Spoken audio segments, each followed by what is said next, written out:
안녕하십니까. 박운탁TV 국제정치경제 4회 방송입니다. 축하할 일이 생겼습니다.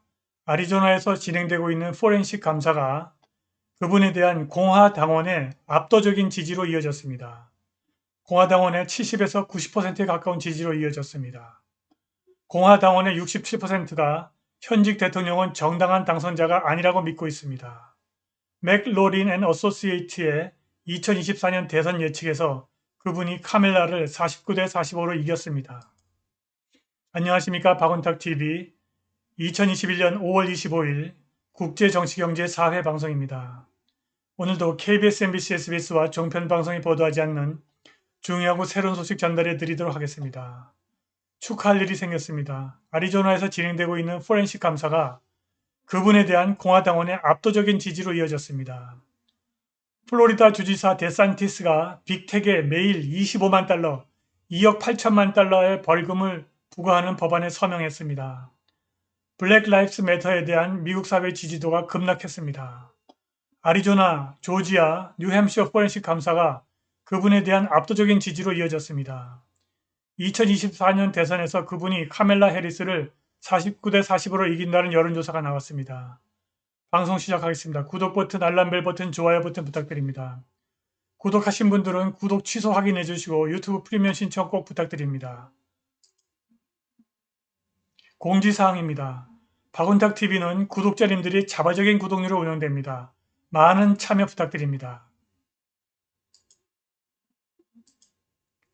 론 데산티스 플로리다 주지사가 5월 24일 현지 시간입니다. 소셜미디어 검열 법안에 서명했습니다.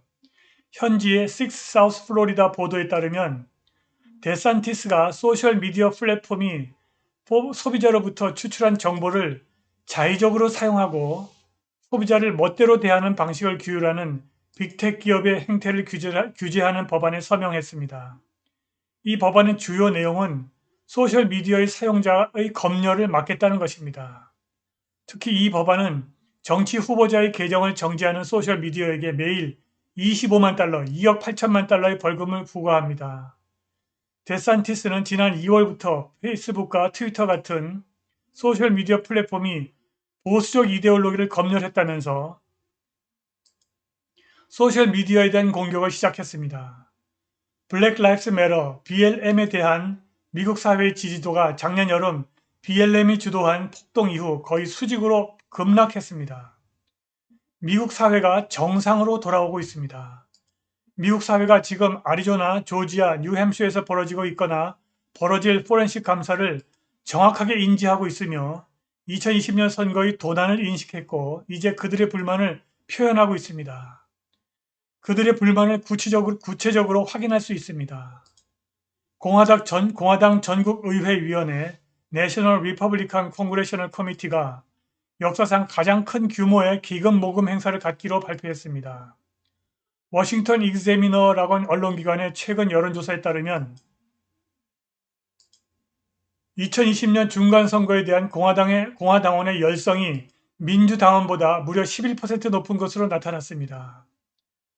최근에 나온 CBS 뉴스와 유고브의 공화당원 여론조사에 따르면 89%가 그분의 경제관을 지지하고 80%는 그분의 리더십 스타일을 지지하고 88%가 불법 이민에 대한 그분의 강경한 입장을 지지하고 73%는 인종 문제에 대한 그분의 입장을 지지하고 77%는 그분이 언론 매체를 대하는 방식을 지지하는 것으로 나타났습니다. 67%는 현직 대통령이 정당한 당선자가 아니라고 믿고 있습니다. 맥로린 앤 어소시에이트가 2020년 대선 예측 조사를 했는데 여기서 그분이 카멜라를 49대 45로 따돌리는 것으로 나타났습니다. 관련 외신 확인해 보시겠습니다. 네, 바로 이 사람이 론 데산티스 플로리다 주지사입니다. 론 데산티스 플로리다 주지사가 소셜미디어 검열 법안에 서명을 했습니다. 6 사우스 플로리다라고 하는 현지 언론의 보도입니다. 플로리다 주지사 론 데산티스가 소비자로부터 수집한 정보를 처리하는 방법과 소셜미디어 플랫폼이 사용자를 대하는 방법에 관한 빅테크 기업을 통치하기 위한 캠페인의 일환으로 월요일에 이 법안에 서명했습니다.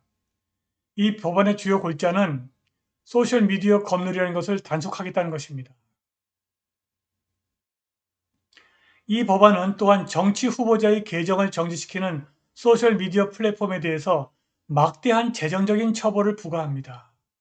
이 법안은 정치 후보자의 계정을 정지시키는 소셜미디어 회사에 하루에 25만 달러, 2억 8천만 원의 벌금을 부과합니다.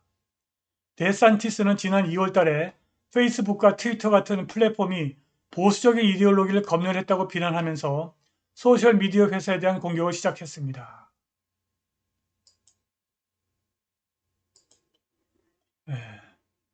자, Support for Black Lives Matter. BLM에 대한 지지가 has absolutely plummeted. 급전직하했다는 것입니다. Since last summer's riot. 지난 여름에 발생한 Black Lives Matter의 폭동 이후 Black Lives Matter에 대한 사회적인 지지가 폭락을 했다는 것입니다. 거의 이렇게 급전직하했습니다.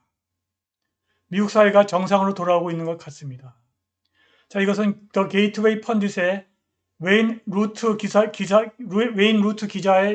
보고서입니다. 미국에서 놀라운 일이 일어나고 있습니다. 법의학 감사가 진행 중이거나 곧 발생할 예정인 애리조나, 조지아 및 뉴햄슈에서 무슨 일이 일어나고 있는지 확인할 수 있습니다. 더 많은 것이 진행 중입니다.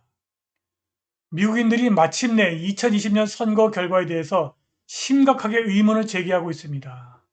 미국인들은 2020년 대통령 선거가 도난당했다는 사실을 이해하기 시작했습니다. 그리고 그들은 더 이상 큰 소리로 말하는 것을 두려워하지 않습니다. 이것이 바로 전국 공화당 의회위원회가 역사상 가장 큰 4월 모금 행사를 발표한 이유입니다. 이것이 최근 워싱턴 익제미너라고 하는 언론의 여론조사에서 2020년 중간선거에서 공화당 후보에 대한 열의가 민주당에 대한 열의보다 두 자릿수, 구체적으로 11% 앞서 있다고 보고한 이유입니다. 최근에 민주당의 여론조사에서 바이든에 대한 독립적인 지지율은 35%에 불과했습니다. 그리고 이것이 바로 바이든을 지지한 것으로 보이는 펜실베니아 유권자들이 민주당 총재의 비상권한을 극적으로 제한하기 위해서 압도적으로 투표한 이유입니다. 또한 이것이 최근 CBS 뉴스와 유고브 여론조사에서 그분에 대한 공화당원들의 지지가 여전히 역사적인 수준에 있음을 보여주는 이유입니다. 89%가 그분의 경제적인 견해를 지지했고 80%는 그분의 리더십 스타일을 지지했고 88%는 불법 이민에 대한 그분의 엄격한 입장을 지지했고 73%는 인종에 대한 그분의 견해를 지지했고 77%는 그분이 미디어를 대하는 방식에 동의했으며 가장 중요한 것은 무려 67%가 현직 대통령이 2020년 선거의 정당한 승자가 아니라고 믿고 있다는 것입니다. 그리고 최근 맥로린 어소시에이트가 2024년 대선을 예측했는데 여기서 그분이 카멜라 해리스를 49대 45로 이기는 것으로 나타났습니다. 다행히 미국과 미국 사회가 쓰나미를 뚫고 정상으로 돌아오고 있습니다. 앞으로 2, 3주가 미국을 구하고 미국을 정상으로 되돌리는 데 있어서 매우 중요한 시기라고 합니다. 결국 미국이 정상으로 돌아오고 그분도 돌아올 것입니다. 그렇게 되면 한국도 정상으로 돌아올 것입니다. 오늘 방송은 여기까지입니다. 자발적 구독력 부탁드립니다. 감사합니다.